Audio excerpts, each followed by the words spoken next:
I think there was actually a lot to be encouraged by in the England performance. The intensity of how England played, first of all, was really good. I think you saw them able to press the ball a lot more when Ireland were trying to play out from the back. We created chances from being there and being present and leading from the front, which is what we've always wanted to see England do. And I think Gordon was a perfect example of this, not just on the ball when England were trying to move forward, but off it, that he was willing to put the work in on that left-hand side. And we really missed that, obviously, in the last tournament.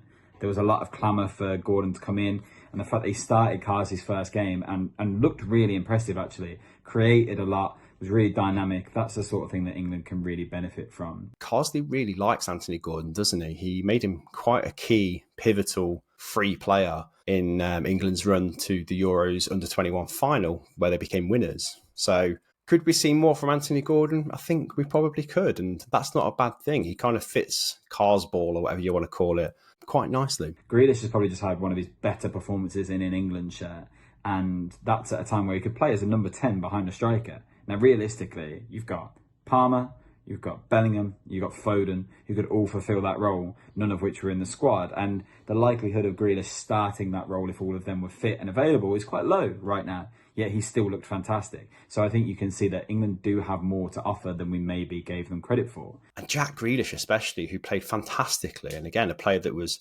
snubbed altogether for the Euros and had a real point to prove. With it being in Dublin too, I think that was especially true. And he played brilliantly. He had probably one of the best games I've seen from him for a while, for club or country. And he played more like the Jack Grealish that we saw at Villa. I don't know if you agree with that, but he looked a lot freer. He looked like he was the player that was making decisions and dictating play rather than the player that was meant to slot into a particular system. And the other thing that I think was really good was Declan Rice was really on it. And I think we can all say that over the Euros, in particular, he wasn't quite to the level we expected of him, particularly in the latter stages of the tournament.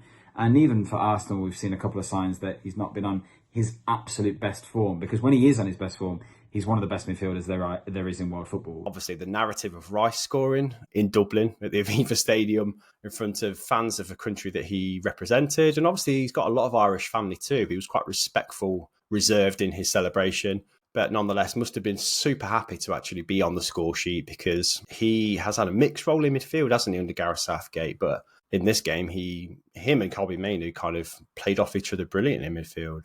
And to be in the right place at the right time for that goal was indicative of how England were positioned going forward. They always looked to be in advanced positions, and players like Rice, who were maybe kind of instructed to stay a bit deeper, were now being told to find themselves in positions like the one Rice found himself in for the goal. Even Trent being the right back, obviously we don't know what the future holds for Kyle Walker as England's right back, whether he's going to come back in. Reece James's availability is always a challenge, but the ability for Trent to be able to put those balls into the box and locate Harry Kane, you can't really downplay how important that could be. And also, when you've got someone like Gordon on the left-hand side who's willing to get into the box and attack from a deeper position, it makes Trent's delivery even more threatening. Or if Gordon puts a ball in the box and it's overhit, having someone like Trent to put the second ball back in, that's excellent. We saw that in this game as well. Another player who really benefited, I think, from Lee Carsley was Trent Alexander-Arnold, who played him in a natural right-back position. And after the failed experiment in midfield, I was glad to see him play in that position that he plays for his club. And to great effect. His forward passes are amongst the best in the game, and his vision is fantastic, isn't it? And I think if you have players that are making forward runs that are kind of looking to be aimed at from these kind of passes, then it comes off really nicely. And it did for England's first goal, which we'll talk about in a moment. But Trent Alexander-Arnold at right back, pinging the kind of balls forward that we hoped he could and would, and he has done for Liverpool for many years, was great to see.